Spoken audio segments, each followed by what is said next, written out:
May tao sa kabilang line. Good evening. Good evening po, Papa Jack. Good evening. Talaga nag-text ka sa mga kaibigan mo na makinig sa'yo, ha? Narinig Hindi kita. kasi, Papa Jack, palagi po kami nagiging dito araw-araw, gabi-gabi. Talaga? Opo. Ganun. Kami pa yung, yung dito po sa... Bawal bate. Hindi naman po. Sumisimple ka pa. Hindi na po, Papa Jack. Cesar. Papa Jack. How age are you? Yung mga tanong. Ano po, Binoy po pangalan ko po.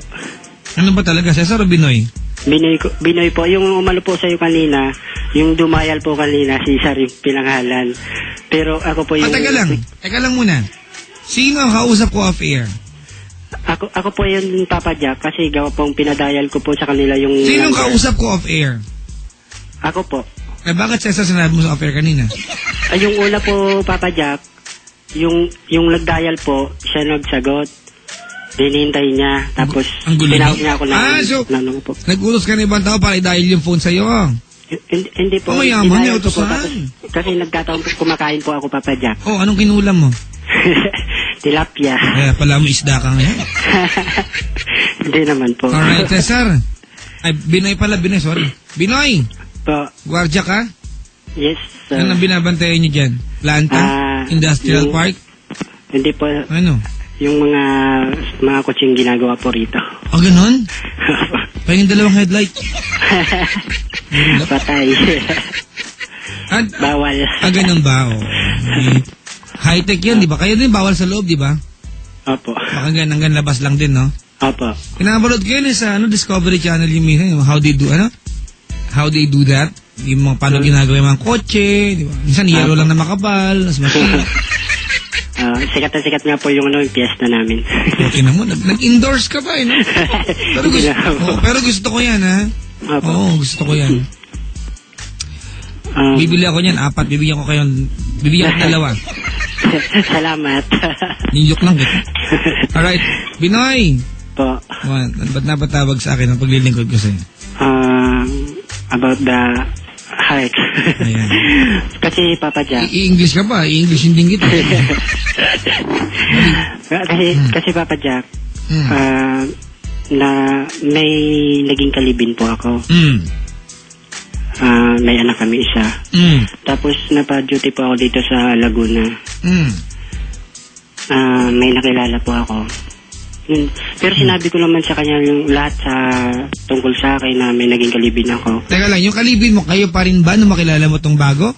Opo. Asan yung kalibin mo nakatira? Nasa, sa probinsya. Probinsya. So, umalis ka ng probinsya para magtrabaho sa Maynila. Ganun na po. Ganun na. Sabi mo sa kalibin mo doon, aalis ako para maghanap buhay. Papadala ako buwan-buwan, tataguid ko pamilya natin, ganon. Ganun so, po. hindi kalibin ang tawag doon, Binoy, asawa yon. Hindi makikasal, pero asawa yon, ha? Po. Ayun ang problema sa atin, Pag nilagay nyo sa utak yung kalibin nyo lang yan, lolokohin nyo yan, Kasi walang commitment, Sa utak ko pa lang, wala nang commitment, Live-in lang naman, Di pwede lokohin. Ganon yan, di ba? Ganun po ba? Pag nagsama kayo ng 2 tao sa isang bahay, ilagay mo sa utak mong asawa ka, hindi technically na pag-asawa kayo. Tinan mo ikaw. Okay. May nakilala kang babae dyan sa Laguna. Opo. Ngayon? Yung ano po ba, Papa Jack? Kasi dati nung unang nagmahal ako, sobra talaga ako nagmahal. Yung sinumpa ko yung babae nun, sabi ko, sige, magpaglaro ako sa'yo kung gusto niyong laro. Kasi yung unang minahal ko, Papa Jack, sinaktan ako. Binoy, wag mo akong gawa ng lusot, Ang pinag-uusapan natin dito, may iniwag kang ka-live-in mo sa probinsya. Po. May asawa ka doon. Gaano katagal na kayo mag-asawa bago ka mas sa probinsya? 1 in 7 months, sir. 1 year, 7 months? Opo. Okay. Gaano ka nakatagal sa Laguna nung nakilala kang babae? 1 in 4 months. Anong gusto mong tanong sa akin ngayong gabi? Kasi, Papa Jack, talagang yung itong nakilala ko sa Laguna, minahal ko po Alam kong mali, pero talagang minahal ko talaga sa sobra, Papa Jack. Di ba, Binoy, na nag-uumpisa kayo yung asawa mo sa probinsya, minahal mo din? Kaya nga kayo nagsama, di ba? Opo. Paano mo sabihin sa akin hindi ka magiging salawan? Eto ka na naman Ha? Mga po, Papa Jack. So, anong alam mo na sa probinsya ngayon? Anong alam? Nalaman niya po na naging meron ako na ano dito. Ano na ano? Nalaman niya po na may naging girlfriend ako dito sa Laguna. Ayun, nagalit. Alam ka matuwa yan sa'yo, siraulo ka. Alam ka naman congratulate ka niyan. Sabi na, congratulations ha, meron ka pala dyan, ganun? Hindi naman po. Kasi Papa Jack pati yung magulang niya sa akin, nagalit, sabi sa akin na... Okay, wag ka magtaka. Okay, wag ka magreklamo na galit sa magulang niya. Ano gusto matuwa sa'yo, tingok? Niloko mo, anak. Mga Papa Jack, kasalanan ko din eh. Anong tanong mo sa akin? Papa Jack, sino ba talagang dapat? May anak ba ka na sa probinsya? May anak ba kayo? Sa probinsya po? Oo. Meron po. Gaano kalalim, isa? Opo. Gaano kalalim na ang relasyon niyo ng taga Laguna? Nagsasama na ba kayo sa isang bahay? Pinakakuha mo na rin ba na, di ba, naiiwanan mo na sa probinsya? Jarang ganun na po, Papa Jack. Kasi, alam kong mali Papa Jack pero minahal ko talaga Ayaw ko ba bakit ganito ako? Hindi ko nga may paliwanag, Papa Jack, sarili kong bakit ganito ako. Ba't ka manyak? Ganun po. Narinig ko lang na may words na yan. Bakit? Hindi ba bagay sa'yo? Masyado ba masama pakinggan para sa'yo? Ganun. Ha?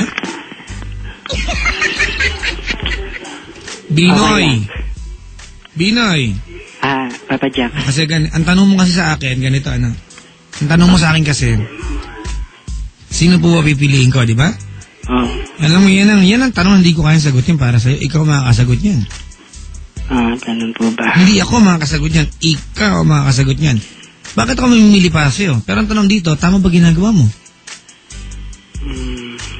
Mali. Ganito, Binoy, kung ilalayo ko silang dalawa para sa'yo ngayon, ilalayo ko silang dalawa mula sa'yo. Kasi ang problema dito, malapit kasi yung taga Laguna, kaya siya yung mahal ko Pero nalapit ka sa probinsya, baka naman, di ba? Ganun yung problema di ba? Tama? Apo. Oo. Pag ilalayo ko silang dalawa sa'yo, sino mamimiss mo sa kanya? Sino to? Pareho ba sila? Yung isa lang o yung taga Laguna? Ano ba? Wala Kasi, wala na sila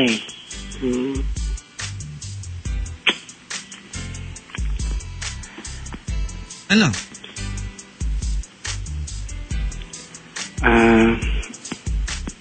Di ko po masagot, Papa Jack.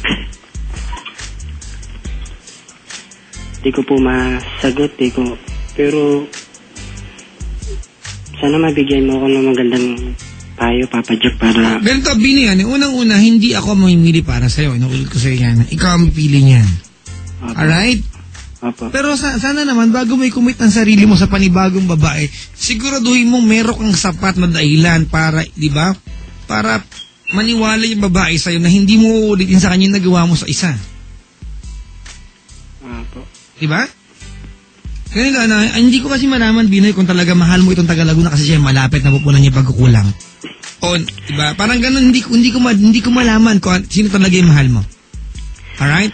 Apo. Gusto ko lang muna, kung nakaantaba yung taga-probinsya, ano gusto mong sabihin sa kanya? Exactly. Kararamdaman mo, para sa iyong manggaling. Mami, kung nakikinig ka man, ako'y humihingi ng apologize sa nagawa kong pagkakamali sa'yo. Naging magulo lang ang buhay ko nung nakilala ko yung babae. Pero nandito ka pa rin sa puso ko Nandito pa rin kayo sa puso ng anak ko. Alam kong mali lahat ng ginawa ko nang nandito ako sa Laguna. Sana mapatawad mo ko kung ano man yung nagawa kong pagkakamali dito. Binoy? Papa Jack. Ba't ka humingi ng tawad? Para balikan siya o para tuloy siyang iwanan? Para pagkabalikan po, Papa Jack. Para sakaling matanggapan niya uli ako. Kaya anong balak mo sa Taga Laguna? Anong balak mo para sa Taga Laguna? Kasi nakipaghiwalay na rin siya sa akin, Papa Jack. Bakit? Kaya kasi nag-aaral pa siya, Papa Jack. So, anong balak mo sa buhay ngayon? Ayun, nalo ko nga, Papa Jack, na siguro i-focus ko lang yung sarili ko sa asawa ko ngayon, sa kasana ko. So, ganun. Binay ko sakaling hindi ka iniwan ng taga Laguna. Sino ang gusto mo makasama? Kung sakaling hindi ka niya iniwan. Kung sino pong may anak, yun pong kasamahin ko. Ganun. Alam mo, Binoy, kaya tayo mga lalaki na pag-ibintang manloloko dahil nadami kami sa mga lalaking kagaya mo. Bakit naman? Nadami kami sa'yo eh. Tarantado ka eh, ha? Pakawalang kapal na mukha mo. Sorry. Huwag ka magswala ka sa akin. Nakakapik ko lang isipin, di ba? Na iniwan ka na kasi, di ba? Nung taga Laguna, kaya ngayon, nag-uumingi ka ng tawa dun sa asawa mo sa probinsya, di ba? Di ba? Pero, Papa Jack, pero kung hindi ka iniwan ng taga Laguna, kung di nagising-gising yung babaeng yan, malamang, tuloy-tuloy pa naloko mo. Ganun po ba yun? Ewan ko sa'yo. Wala lang. Joke lang kita. Ay, Diyos ko. Ano kaila ko ka dyan? Wala, Papa Jack Pero Papa Jack, dahil sa magulang din niya, pinili niya rin yung magulang niya para, saka yung pag-aaral niya Nag-usap kami, Papa Jack, nandito sa Laguna. Sabi ko, kailangan talaga natin, kailangan mong tanggapin talaga yung katotohanan. Binoy! Papa Jack. Humingi ka ng tawad sa probinsya, di ba? Opo. Ano sabi niya sa'yo? Hindi daw basta-basta may babalik yung tiwala nila sa akin. Ganito, ano? Anong probinsya ka ba? Catanduanes po ako, Papa Umuwi ka Jack. na sa Catanduanes. Bakit naman? Huwag ka sa Maynila. Alam mo bakit? Ano po? Huwag ka sa Laguna pala. Alam mo bakit? Kasi hindi ka na pagkakatiwala pag malayo ka sa asawa mo. Magawa ka ng kalokohan. Ganun po ba yung Papa Jack? Diba? Ginawa mo na proven niya, kapatid, diba? Na pag malayo ka sa asawa mo, magawa ka ng kalokohan. Malamang nung pinakawalan ka ng asawa mo na pumunta ka ng Maynila o ng Laguna, diba? Sinabi niya huwag kang gagawa ng kalokohan doon, ha, Binoy, ha? Be honest sa akin, ha, diba? Opo. Ano sagot mo sa kanya? Promise, maging honest ako sa'yo. Tatags ako palagi, hindi kita laloko, mamimiss kita. Diba? Yun nga. Anong ginawa mo? Sinungaling ka, tarantado ka kasi. Diba? Opo. Huwag ka sa Laguna, umuwi ka sa inyo. Doon ka malapit sa asawa mo para mabantayan ka niya. Wala kang commitment, kapatid. Alam mo, Binoy, ganito. Tanong ko lang sa'yo, ano gusto mo sa taga Laguna? Ano gusto mo sa kanya? Mabait, Papa Jack Ano pa? Saka... Sino to? Magpakatotoo ka sa akin. Ano gustuhan mo? Maganda. Ayan. Yan lagi ang attraction, di ba? Ang lalaki ganyan, kaya naloloko minsan maganda, di ba? Alam mo, hindi mo nare-realize, Binoy. Pag tumanda, pag nagkaedad tayong lahat, yung ganda ng ating mga asawa, girlfriend, lilipas yan. Tama, mali? Tama po. Oo. Ang ano dito, ang issue dito, kahit ba hindi na maganda sa paningin mo yung tao, minahal mo dati, mahal mo pa rin ba siya? Meron ka bang commitment? Yun eh. Kasi eventually mawawala yung, di ba, mawawala yung sarap ng usapan ninyo, hindi na ganun kasi wala nang bago na pag-uusapan. Di ba, dati gusto mo siyang silipan, ngayon kahit makita mo siyang hubot-hubad, di mo na gustong tignan kasi nasanay ka na makita eh. Pag yung mag-guard sa akin mga kaibigan, hindi ka na-excited. Pero nang bago-bago ka, gusto kong silipan yung asawa mo. Di ba ganun yan, di ba? Mayat-maya gusto mo nakalingkis sa kanya, pero pag 10 taon na parang ordinary na lang, di ba? Ano ang dahilan bakit magkasama ang 2 tao? Kasi meron silang commitment na kahit hindi na masarap pag make love, patensya na po kayo. Diba na kahit hindi na kasing ganda dati, kahit bungi na siya, kahit nakita mo siya may tinga pag umaga mabahaw hininga? Bakit kayo magkasama dapat ang 2 tao? Kasi may commitment ka. From day 1, sinabi mo sarili mo na eto yung tao makasama ko hanggang tumanda ako. At yung pangako yan, hindi mo kailangan tuparin para sa asawa mo. Kailangan mo tuparin yan para sa sarili mo kasi pinangako mo yan sarili mo. Nag-commit ka. Namamahalin ko to, di ba? Noong mga unang beses mong inuhubad yung panty ng asawa mo, nakalagay sa utak mo, mamahalin ko hanggang tumanda ako. Pangatawanan mo yan. Hindi dahil nakakita ng estudyante, mas bata, di ba? Makakalimutan mo yung pinangako mo sa sarili mo na mamahalin mo asawa mo mahabang buhay. Hindi ganon. Hindi ganon, Binoy. Opo. Mahiya ka sa sarili mo. Di ba? Opo, Papa Jack. Ano man ang naramdaman mo dyan sa